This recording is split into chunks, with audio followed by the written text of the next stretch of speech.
तर नमस्कार मित्रांनो, आज आपण आलो आहे शिवरामदादा कुस्ती केंद्रामध्ये. इथं पैलवानाची आता मॅटवरची प्रॅक्टिस झालेली आहे आणि हे बसले आहेत पैलवान.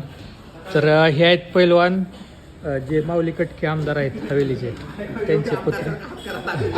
पैलवान इकडे एक इकडे, काय नाव आहे तुमचं? आर्य ज्ञानेश्वर कटके. आणि किती दिवस झाला आहे ते? मला इथं 4 वर्ष झाले. 4 वर्ष झाले. आणि हे आहेत कर्नाटकचे पैलवान, कर्नाटक केसरी सुनील अण्णा फडतरे. त्यांच्याबद्दल थोडी माहिती घेऊ. पहिलं नाव सांगा तुमचं. म्हणजे सुनील पडतरे.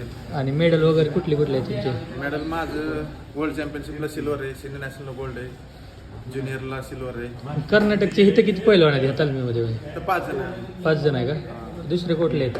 दुसरे 2 पुतणे आहेत माझं. तर मित्रांनो बघू शकता, हे 2 पैलवान म्हणजे टोटल कर्नाटकचे 5 पैलवान आहेत आणि सगळे चांगले पैलवान आहेत गटामधले. पैलवान या इकडे, तुमची माहिती सांगा थोडी. माहिती सांगा, मेडल वगैरे कुठले आहेत? सदाशिव नलोडे नाव आहे. हां, सिनियर नॅशनलला 2 वेळा नंबर आहे. बरं. आणि कर्नाटक केसरी 5 वेळा कर्नाटक चॅम्पियन आहे. आणि कर्नाटक केसरी म्हणून 1 धावा. बरं.